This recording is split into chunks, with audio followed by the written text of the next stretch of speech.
nos visitan en esta mañana, sean bienvenidos, que el Señor les bendiga. ¿Se quedaron dormidos, hermanos? No, buenos días.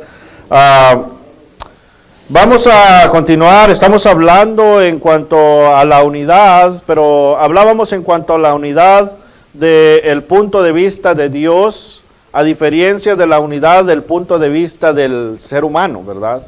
Hay una diferencia en cuanto a la unidad. Pero antes de entrar a la unidad, a la clase, me gustaría saber quién se aprendió el pasaje de memoria.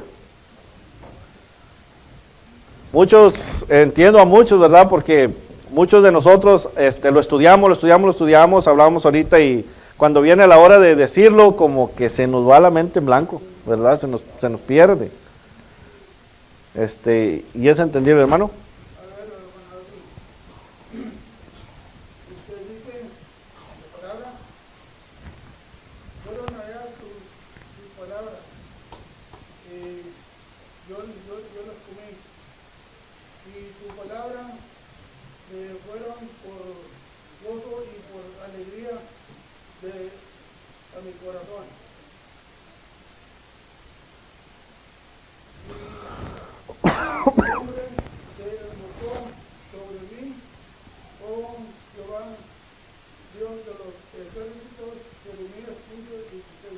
¿Sí? ¿Alguien más, hermanos? Hermano David.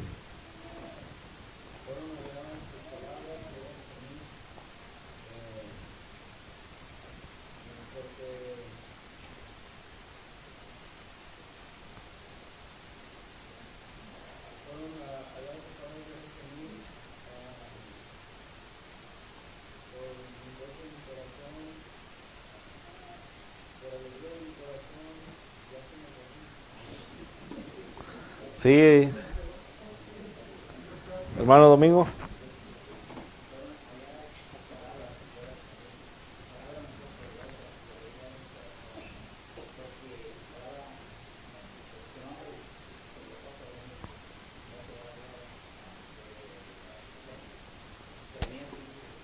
Ok.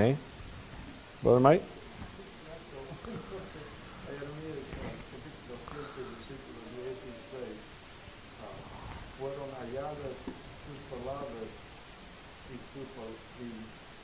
Yo las comí y tu palabra me fue por gozo y por alegría de mi corazón.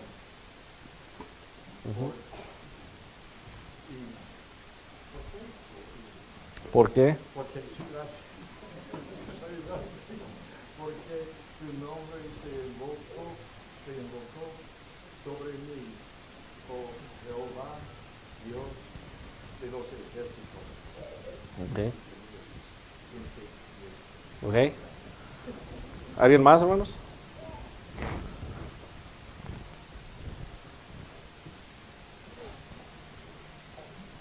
Ok. Podemos ver claramente, ¿verdad? Aquí lo que está diciendo Jeremías. Sabemos lo que el profeta Jeremías pasó, ¿verdad? Si vemos los versículos antes, habla de su dolor, pero en cuanto a lo que vemos aquí, a pesar de todo lo que estaba pasando, él dice, fueron halladas tus palabras, ¿verdad? Y yo las comí. O sea, eso era lo más grandioso para Jeremías. Dios, la palabra de Dios, que estaba y moraba dentro de él, ¿verdad? Entonces, eso es algo muy importante en la cual nosotros debemos de tomar ejemplo, que a pesar de cualquier cosa que venga aflicción a nuestra vida, en cuanto Satanás nos ataque, tenemos que tener en mente, entre más nosotros amemos la palabra de Dios, eso es lo que nos va a ayudar a nosotros, ¿verdad? A mantenernos. Vamos a continuar con el estudio. El día de hoy vamos a ver, hemos estado viendo en cuanto a la unidad, hemos visto en cuanto a la unidad que Dios desea. Estuvimos hablando en cuanto a la unidad, ¿verdad? La cual nuestro Señor Jesucristo, al orar ahí en Juan 17, capítulo 17, a nuestro Señor Jesucristo, claramente vemos que pide por los discípulos, pide por aquellos que vienen, que somos nosotros, ¿verdad? Por medio de su palabra. Pero vemos cómo se concentra aquí nuestro Señor Jesucristo al pedir la unidad, Pero la unidad claramente que está pidiendo aquí es la unidad en cuanto a lo que Dios manda, ¿verdad? Veíamos en cuanto a la palabra de Dios. Mirábamos cómo nuestro Señor Jesucristo, Él mismo dice que yo les di tus palabras y el mundo los aborreció. Versículo 17 dice, santifícalos en tu palabra es verdad. Y cuando Él dice que quiere que la iglesia sea como dice, como yo contigo, Padre, y tú conmigo, está hablando de eso precisamente. Esa es la unidad en cuanto está hablando nuestro Señor Jesucristo. Vimos más adelante el apóstol Pablo en la primera carta a los Corintios, capítulo 1, versículo 10 en adelante. Vemos cómo el apóstol Pablo, ¿verdad?, por medio de esta carta, habla aquí de que debe de haber un mismo pensamiento, ¿verdad?, un mismo parecer. Debemos de tener ese parecer y pensamiento en cuanto a lo que es la palabra de Dios. ¿Por qué? Porque vemos que ya se estaba causando divisiones y vemos que el hombre en sí pensaba que estaba unido, porque unos decían, yo soy de Pablo, yo soy de Apolos, ¿verdad?, yo soy de Jesucristo. Entonces, yo soy de Cefas. Ellos pensaban que en su propio cuadro allí ellos estaban unidos, pero sin embargo estaban haciendo una separación. Decíamos como hoy en día la iglesia, Satanás usa las mismas tácticas. Decimos, no, pues yo soy de tal ciudad, yo soy de tal congregación, mas sin embargo podemos ver que la Biblia solo nos muestra una sola iglesia, ¿verdad?, un solo cuerpo, en el cual podemos ver que Efesios capítulo 1, versículo 22 y 23, nos muestra a Cristo como la cabeza y la iglesia el cuerpo, uno solo. Más adelante estábamos viendo en cuanto a la unidad y la disciplina. Podemos ver cómo la unidad y la disciplina van de la mano, ¿verdad? ¿Por qué? Porque nuestro Señor Jesucristo, quien oró y en el cual habla de la unidad, también nos habla de aquella disciplina, ¿verdad?, que tiene que haber en la congregación. El hermano, dice Cristo, ¿verdad?, que ande mal, que peque contra ti, claramente nos da un orden cómo debemos de hacerlo, ¿verdad? Debemos de hablar con este hermano, ¿para qué? ¿Para hacerle un mal? Claramente no, ¿verdad? Es para volverlo a restaurar, que vuelva al camino correcto, a la palabra de Dios. Si no hace caso, ahí nos da el ejemplo, pues ve si traes dos o tres testigos, los cuales no van a hablar. ¿Qué es un testigo? Van a ver, ¿verdad? Decíamos que se ha cometido el error que se llevan 2 o 3 testigos y entre los 2 o 3 testigos y el hermano atacan a la persona. Y ese no es el propósito. El propósito de los testigos es nomás ir a escuchar para que si llega a surgir una conversación diga, bueno, esto es lo que dijo el hermano, esto es lo que dijo el hermano. Esos son los testigos, ¿verdad? Ahora vemos que si en esa ocasión, dice Cristo, no se arrepiente, entonces dice, hay que decirlo a la congregación, ¿verdad?, a la iglesia. Si no quiere arrepentirse esa persona todavía, tenlo, dice, por gentil, ¿verdad? Entonces, ¿qué nos está diciendo aquí Cristo? Que hay una disciplina. Pero hay momentos que se aplica la disciplina en la iglesia y esa persona dice, no hay unidad, no hay amor, ¿verdad? ¿Por qué? Porque se está disciplinando en cuanto el hermano está mal y no quiere restaurarse, ¿verdad?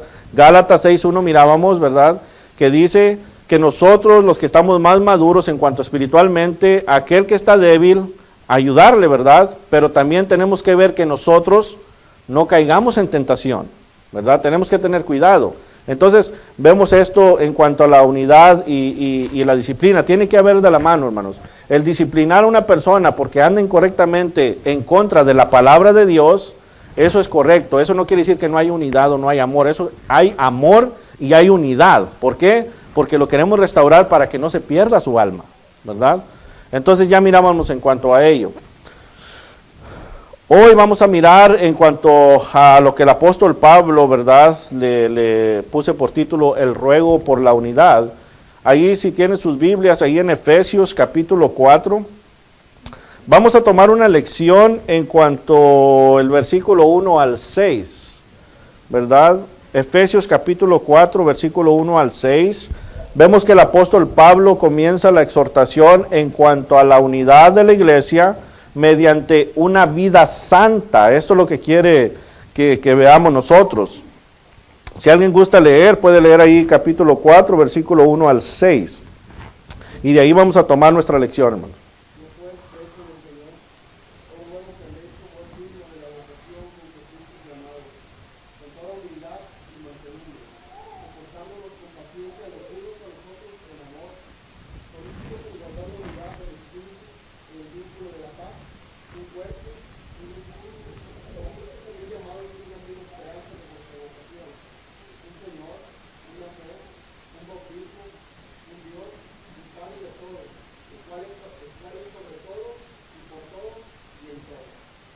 ahí está, ¿verdad?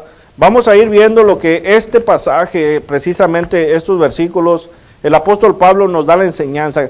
Vamos a ver lo que está escribiendo aquí Pablo y la enseñanza que le está dando ahí a la iglesia en Éfeso y cómo podemos aplicarla a nosotros hoy en día, ¿verdad? Como iglesia.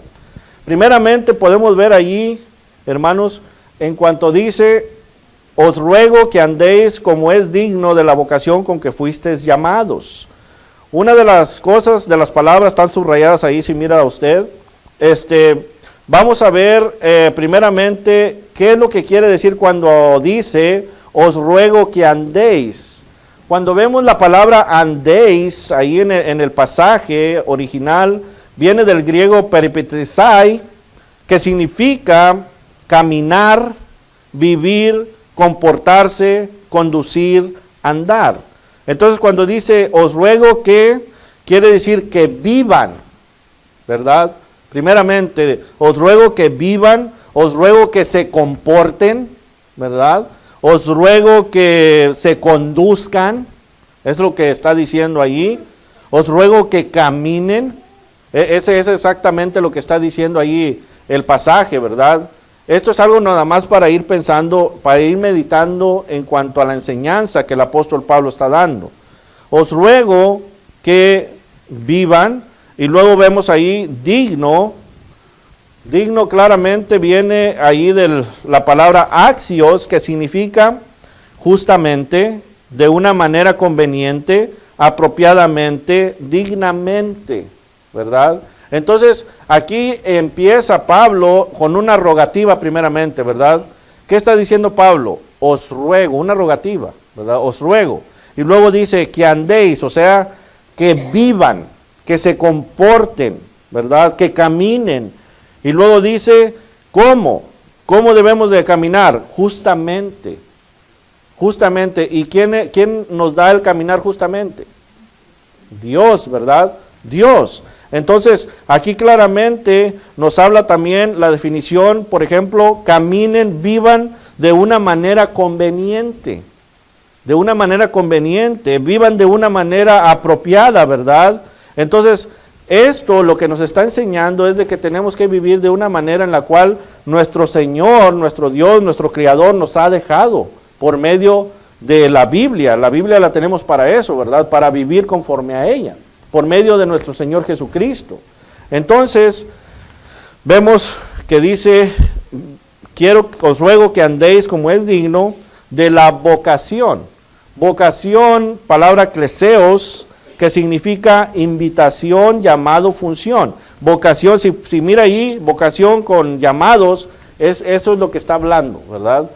Entonces, aquí está diciendo Pablo a la congregación, fíjense, yo les estoy hablando, les estoy pidiendo, les ruego, dice Pablo, de una manera, ¿verdad?, en la cual les está diciendo, hay que analizar esto, os ruego que vivan, que se comporten, que se conduzcan justamente, ¿verdad?, de una manera conveniente para lo que fueron llamados, para la función, esta función que fueron llamados, ¿verdad?, para servir a quién, a Dios, como cristianos, ¿verdad?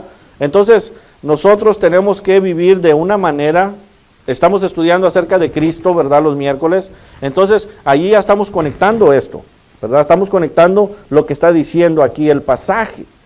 Entonces, ¿cómo está empezando Pablo que debemos de vivir? Todavía no entramos en cuanto a la unidad, pero individualmente, ¿cómo debemos de vivir? ¿Cómo debemos de conducirnos?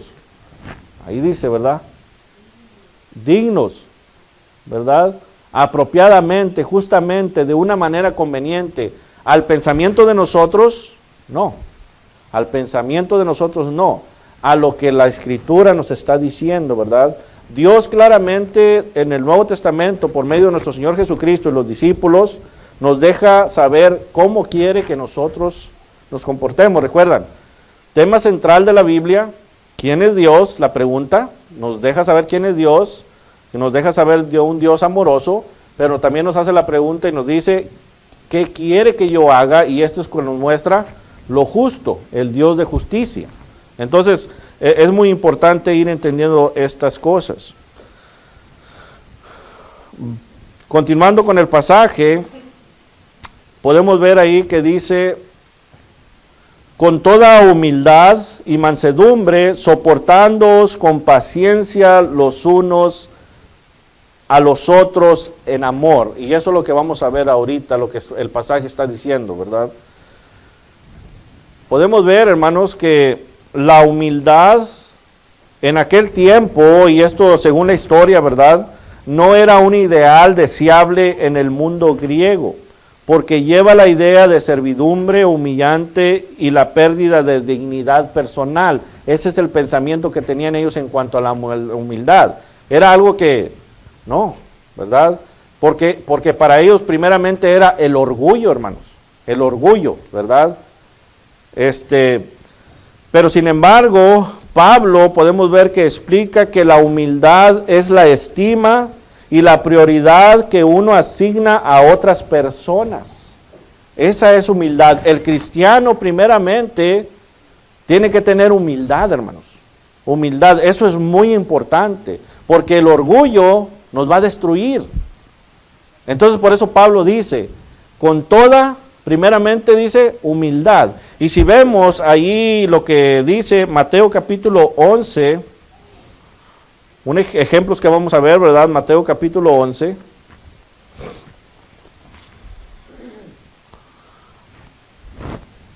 Versículo 29.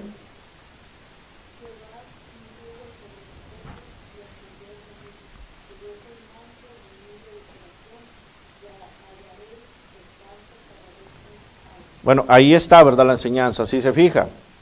Nosotros somos cristianos porque seguimos ¿a quién? A Cristo.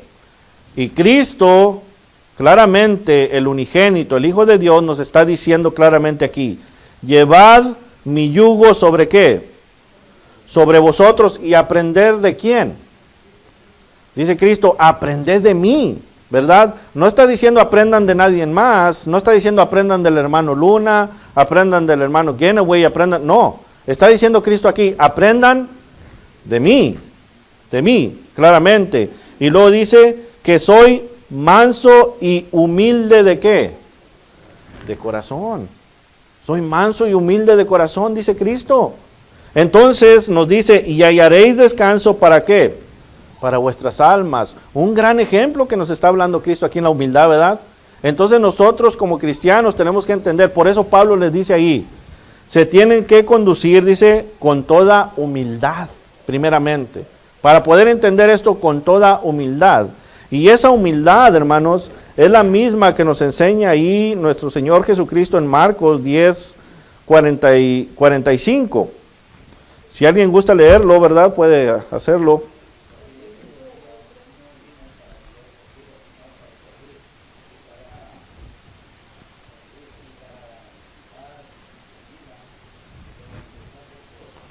Ok, aquí estamos viendo a Cristo. Cristo está diciendo, síganme mi ejemplo, ¿verdad? Yo soy humilde, dice Cristo. Y ahora aquí en el pasaje nos está diciendo Cristo claramente, el Hijo del Hombre, o sea, Él, no vino para ser servido, ¿verdad? Esto nos muestra algo, hermanos. Nosotros no estamos aquí para que nos sirvan, ¿verdad? No estamos para ser servidos por el hombre. ¿Por qué? Porque este es el ejemplo que estamos hablando de la humildad. Cristo fácilmente pudo haber venido para ser servido, ¿verdad? Es el Hijo de Dios. Pero ¿qué dijo Él? Yo no vengo para ser servido. Yo vengo ¿para qué? Dice Cristo. Para servir, hermanos. Y esa es la humildad. Aquí viene la humildad que nosotros debemos de tener. Nosotros estamos para servir. Y muchas de las veces, como iglesia, fallamos en estas cosas, ¿verdad? Y eso yo me incluyo todo como iglesia, ¿verdad? Fallamos en estas cosas. ¿Por qué? Porque vivimos una vida muy rápida, muy a la ligera, no a la ligera, muy rápida, que muchas de estas cosas realmente lo hacemos sin pensar, ¿verdad? Sin pensar. Entonces, aquí lo que estamos viendo es de que nos ayuda a nosotros empezar a ver qué estamos fallando. Si nosotros hablamos de humildad, de unidad, ¿qué es lo que nos falta? Bueno, a lo mejor a algunos de nosotros nos falta primeramente la humildad, ¿verdad? La humildad de servir, de decir, ok, como le digo, hace falta esto en todos nosotros. A veces, ahora es más fácil porque ahora tenemos que, casi todos tenemos celular, ¿verdad? Y a veces, por andar en la vida así, hermanos, en nuestros trabajos, ¿verdad? Haciendo esto o lo otro, se nos olvida. Pero sí queremos a veces que nos sirvan ¿a quién? A nosotros, ¿verdad? Entonces, aquí son cosas que vamos viendo que a veces tenemos que poner atención para entender lo que es la unidad. Cristo nos muestra la humildad que viene a servir y no para ser servido, ¿verdad? Dice, mírenme a mí, que soy manso y humilde. ¿Ok? Vamos a ir pensando en esto. También nos dice ahí el pasaje, con toda humildad y mansedumbre. Mansedumbre se usa con referencia a la sumisión a la palabra de Dios, hermanos.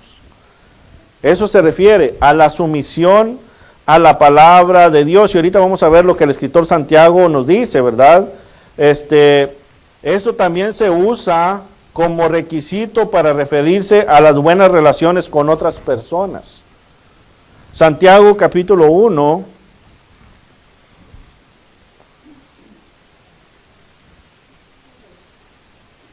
Si alguien gusta leerlo.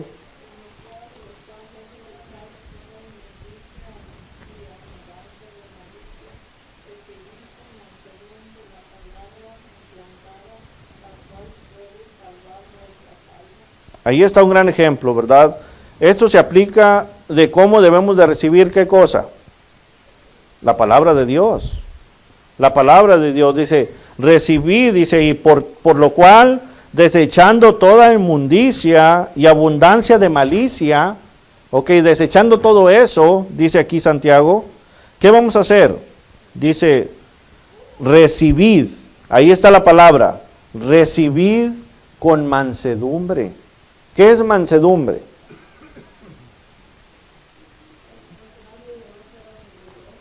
¿Verdad? O sea, nosotros tenemos que, por eso dice Cristo, mírenme a mí que soy ¿qué? Manso y humilde. ¿De qué? De corazón. De corazón. Entonces, ese es el gran ejemplo que estamos llevando nosotros para ir viendo y acomodando en cuanto a la unidad, ¿verdad? Estamos viendo que esto nos va a llevar a tener buenas relaciones con otras personas. Recordando que aquí la unidad que Dios quiere, vamos a ver si recordamos, ¿cuál es la unidad que Dios quiere? Primeramente. ¿En cuanto a qué? En cuanto a la palabra de Dios. Esa es la unidad que quiere Dios. Esa es la unidad que Cristo está pidiendo, ¿verdad? Que todos tengamos una misma mente y un mismo parecer. Por eso aquí dice, recibid con mansedumbre la palabra implantada, la cual puede salvar vuestras almas. Entonces, veamos esto. Ahora dice, vamos al otro.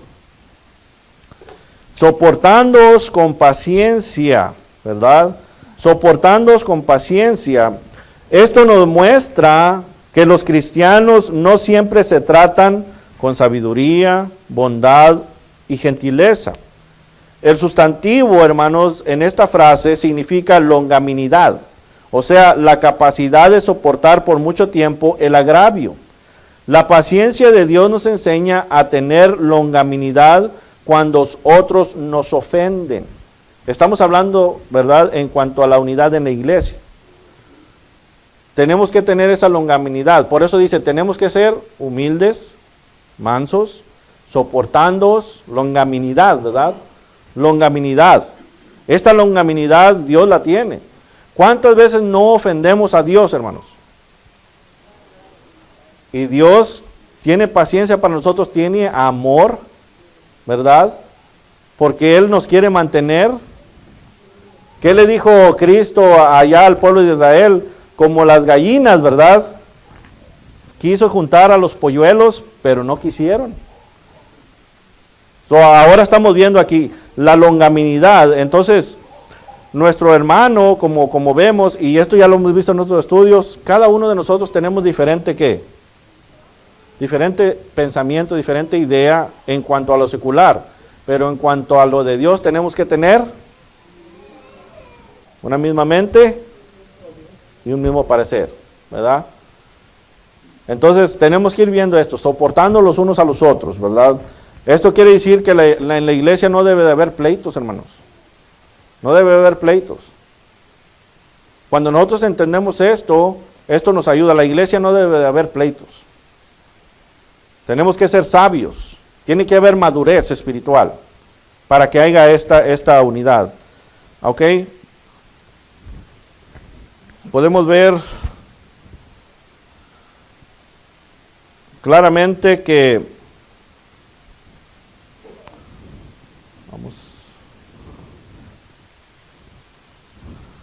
detrás de estas cualidades está el amor. Ahí vemos el pasaje, ¿verdad? Regresando a Efesios, dice allí, con paciencia, soportándoos unos a otros en amor. El amor que está hablando aquí es el amor que se sacrifica por otras personas, buscando el bienestar de ellas a un alto costo. ¿Recuerdan Cristo? ¿Qué tanto nos amó Cristo? ¿Qué hizo Cristo por nosotros? Este es el amor verdadero, es el amor verdadero. Este amor es más una conducta que un sentimiento, hermanos. Por eso el apóstol Pablo, ahí en la primera carta a los Corintios, y todo esto necesitamos ir viendo el pasaje para ir entendiendo lo que Pablo habla en cuanto a la unidad, ¿verdad? Primera carta a los Corintios, capítulo 13. Podemos ver ahí del versículo 4 al 7.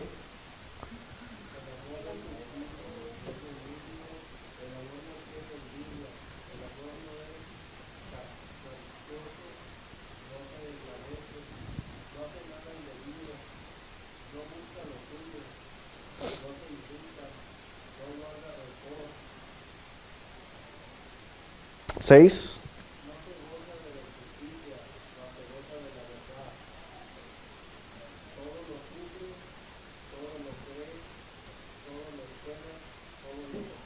Ok, vemos ahora qué es el amor, hermanos.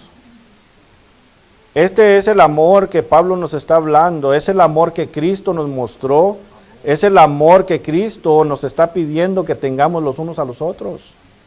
Este es el amor que hace la unidad, hermanos. Mire, aquí claramente nos está diciendo el amor es sufrido, ¿verdad? Es sufrido.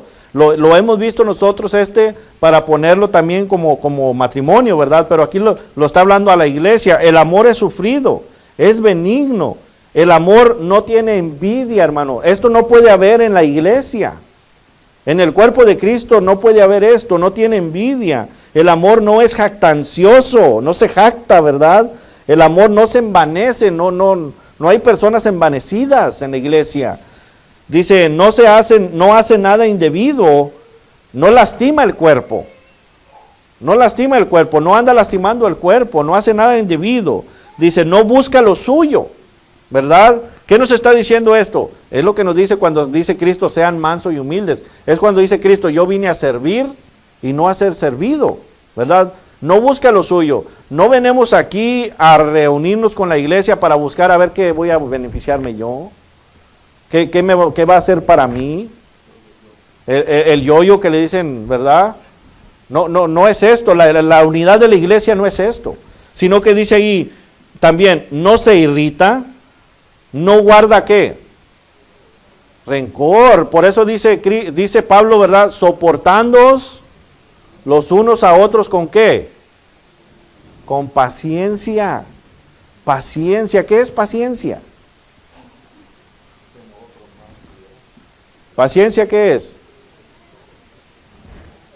No te desesperes, ¿verdad?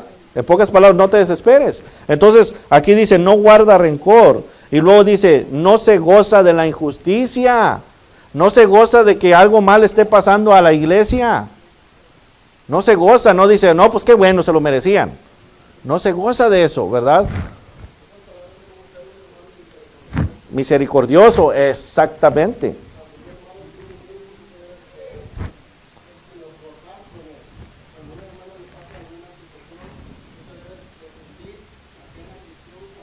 Exactamente, exactamente, ese es el verdadero amor. Entonces, aquí sigue diciendo, ¿verdad? Dice, mas se goza de la verdad. ¿Qué es la verdad? ¿Qué dijo Cristo, Juan 17:17? Santifícalos en tu verdad, tu palabra es. Entonces está hablando que tenemos que estar en la palabra, ¿verdad? Se goza de la palabra. Todo lo sufre, todo lo cree, todo lo espera, todo lo soporta. Este es el verdadero amor.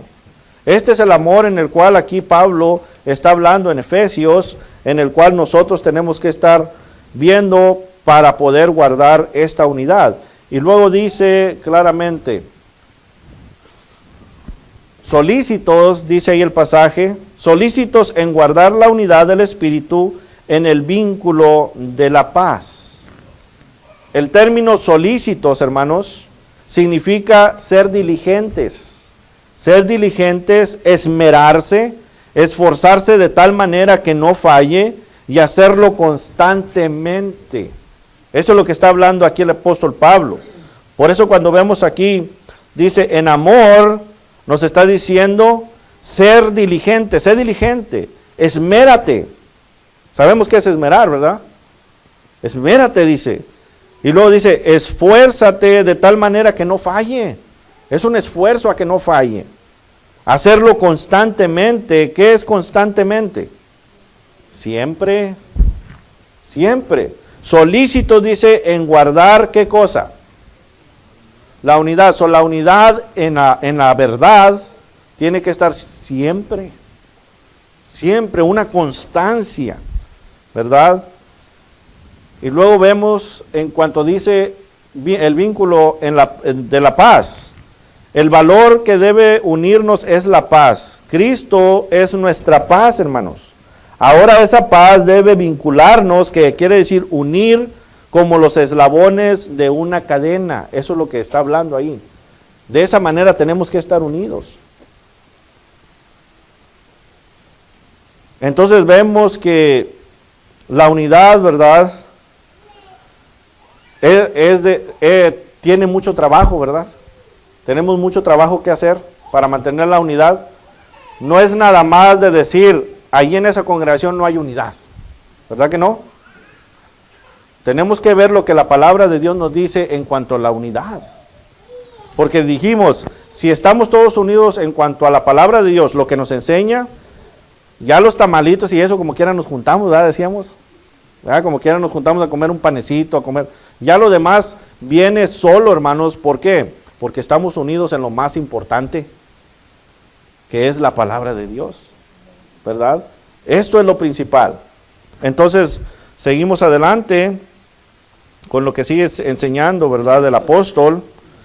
El apóstol, claramente vemos, si alguien quiere una copia de esto, recuerden, me lo pueden pedir, hermanos. Hasta ahorita me han pedido 2, 3 personas, me lo pueden pedir. Yo no se lo voy a imprimir, pero sí les voy a pedir, si tienen un correo electrónico o una memoria, se los paso completamente al estudio.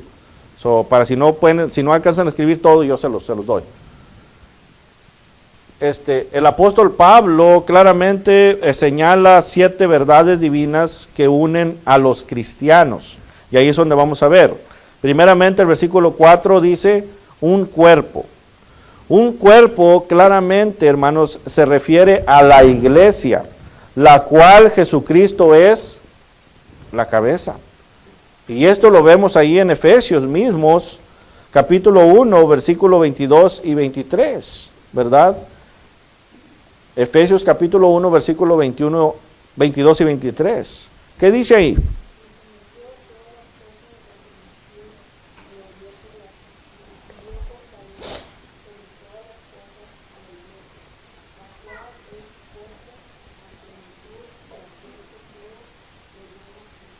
Ahí está, ¿verdad? Primeramente vemos la autoridad que tiene nuestro Señor Jesucristo. Y esa autoridad se la ha dado nuestro Dios. El cual mismo nuestro Dios, dice ahí, lo ha puesto por cabeza sobre la iglesia. Entonces, si Él es la cabeza de la iglesia, tenemos que tomar el ejemplo y seguir el ejemplo, como dice a Él, mírenme a mí. Mírenme a mí. Lamentablemente hoy en día la iglesia en sí está sufriendo porque tienen la mirada en el hombre. Tienen la mirada en el hombre. El hombre es débil, hermanos. El hombre es débil. ¿Por qué? Porque mientras estemos aquí en este mundo, Está el pecado en este mundo. Satanás anda rodeando. El hombre puede tropezar, pero Cristo no hubo pecado en él, ni habrá pecado en él. Por eso Cristo claramente dice, síganme y mírenme a mí. ¿Y cómo podemos mirar a Cristo? ¿Por medio de qué? De la palabra de Dios, la Escritura. Entonces, aquí nos está diciendo, ok, un cuerpo nos está diciendo, Pablo, esto quiere decir algo muy importante también, que todo lo demás que hay fuera de este cuerpo no cuenta para Dios. No cuenta para Dios. Ahí está otra falsa enseñanza de muchas personas que dicen que va a haber salvos de todas partes. Eso es erróneo, porque aquí claramente nos está diciendo que es un cuerpo. Un cuerpo, no hay más, ¿verdad? Y luego nos dice ahí Pablo, ¿verdad? Un espíritu. Un espíritu se está refiriendo a la tercera persona de la Trinidad, ¿verdad? El Espíritu Santo. Hay un espíritu. Lo sigue diciendo, una misma esperanza. Una misma esperanza enfoca el futuro de los cristianos. Todos tenemos una misma esperanza como cristianos, como iglesia. ¿Cuál es esta esperanza? Morar con Él, exactamente, esa es la esperanza. Espero que tengamos todos la misma esperanza, ¿verdad? Morar con Él. ¿Por qué? Porque esa fue la promesa de Dios por medio de nuestro Señor Jesucristo, ¿verdad? ¿Qué dijo Cristo ahí en el Evangelio según Juan, capítulo 14, versículo 1 en adelante? Muchas moradas hay, ¿dónde? Voy a preparar, dice, ¿verdad? Voy a preparar lugar ¿para quién? Para vosotros. Esa es la esperanza. Nosotros tenemos la esperanza, Cristo va a venir por segunda vez y tenemos la esperanza que vamos a morar una eternidad con nuestro Dios. Eso es lo que está hablando ahí. Así que en esto es lo que debe guardar la unidad del cristiano. La unidad del cristiano debe entender que solamente hay una iglesia. No hay iglesias. La iglesia. Hay diferentes ciudades donde hay diferentes lugares de reunión. Pero la iglesia es una. Así como nosotros tenemos aquí el mismo pensar y el mismo meditar en cuanto a la palabra y el amor, debemos de tenerlo junto con la congregación de otras partes, porque la iglesia es una. Y es lo que está diciendo Pablo aquí. Un cuerpo, un espíritu, una misma esperanza. Dice, un Señor es Jesucristo. Ya lo vimos, Jesucristo es la cabeza de la iglesia. Él es el unigénito de Dios. Juan 3:16, ¿verdad? Porque de tal manera amó Dios al mundo que ha mandado ¿a quién? A su Hijo, unigénito, el unigénito, ¿verdad? Entonces vemos aquí un Señor, o sea, no hay más que otro Salvador, otro profeta, como anuncian en otras religiones. No, aquí está hablando de Cristo, el Mesías, claramente. Podemos ver que dice ahí una fe es la fe en Cristo, es la fe en el plan divino de Dios. Si nosotros empezamos a ver el esquema de redención, hermanos, vamos a saber cuál es el plan de Dios.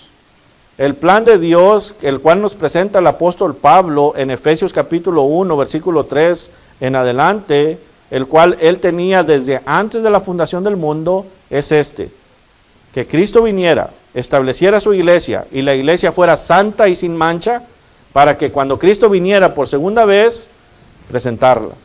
Es de redimir al pecador, de volver al pecador con Dios. Por eso todo empezó en Génesis capítulo 3, versículo 15. Ahí empezó, ¿verdad?, la promesa de la simiente. Entonces, ese es el plan divino de Dios. Si nos destanteamos para otras cosas, no nos estamos enfocando en la misma fe. Hebreos capítulo 11, versículo 1 dice, la fe es la certeza de lo que se espera, la convicción de lo que no se ve. ¿Y qué dice Efesios capítulo 11, Hebreos 11, 6? Pero sin fe es imposible agradar a Dios. Entonces todos tenemos que estar en la misma mente en esta fe, hermanos. En la misma mente en esta fe. Un bautismo. Un bautismo claramente se refiere al bautismo que Cristo ha establecido. Mateo capítulo 28, versículo 19, ¿qué dice? id y hacer discípulos, y luego tenemos que hacer ¿qué? Bautizándolos en el nombre del Padre y del Hijo y del Espíritu Santo. Este bautismo no fue establecido por hombres. Este bautismo está establecido por nuestro Señor Jesucristo. Por eso el apóstol Pedro en Hechos 2, cuando vemos ahí en el versículo 38, cuando dice, arrepentidos bautices en el nombre del Señor Jesús, ahí está hablando por la autoridad de Cristo, lo que Él ha mandado, lo que Él ha instituido. Por eso el versículo 18 dice, Él mismo, toda potestad me ha sido dada en los cielos y en la tierra. Yo les estoy diciendo porque tengo autoridad, dice Cristo. Entonces, esa es la misma autoridad cuando dice en Hechos, que dice, en el nombre de Jesús, está hablando en la autoridad. Ahí es una sinécdote, es una parte del todo, hermanos. Ahí está hablando del bautismo. Así que podemos ver que en Hechos capítulo 2, 47, dice, y los que eran bautizados eran añadidos, ¿a dónde? A la iglesia. Entonces quiere decir que solamente existe un bautismo. Todos los demás bautismos que el hombre hace alrededor del mundo, si no es el bautismo que es establecido por Cristo, no es el bautismo correcto. Porque se pueden bautizar en otras partes, pero si no eres añadido al cuerpo, entonces ese bautismo no es correcto. Hay que ver esto, es lo que está hablando aquí en cuanto a la unidad. Y luego nos sigue diciendo ahí, un Dios y Padre nos deja saber del único Dios verdadero, que es supremo sobre los creyentes, cumple sus propósitos a través de ellos y ha hecho su morada en todos los cristianos. La unidad, hermanos, la unidad de los cristianos está basada en su relación con el Padre, el Hijo y el Espíritu Santo. Esto quiere decir con la palabra de Dios. Porque aquí está el trabajo del Padre, del Hijo y del Espíritu Santo. La verdad. Esa es lo que está basada la unidad. Esa es la unidad verdadera. Esa es la unidad que Cristo pidió en su oración, hermanos. Que estuviéramos unidos en lo que está escrito. Como digo, ya lo demás, vemos que en Hechos capítulo 2, versículo 42, antes que nos explicaba que los hermanos convivían juntos, comían y todo eso, nos dice que primeramente ellos ¿qué hacían? Perseveraban ¿en qué? En la doctrina de los apóstoles. Primeramente, perseveraban en la palabra de Dios. Y luego ya lo después, convivían juntos. La comunión, con unos con otros. Así que hermanos, esa es la unidad que Dios desea. Es la unidad que Dios quiere. Es la unidad que Cristo ha establecido. Es la unidad que el apóstol Pablo nos está predicando. Así que antes de que nosotros digamos no hay unidad, tenemos que estar claramente viendo por qué decimos no hay unidad. Y si alguien dice no hay unidad, hay que hacerle la pregunta y enseñarle, ¿verdad? Claramente. Enseñarle claramente lo que la Biblia nos dice. Se ha acabado el tiempo. Ya hasta me pasé un poquito. Vamos a dejar el estudio ahí. ¿Algún comentario que quieran hacer?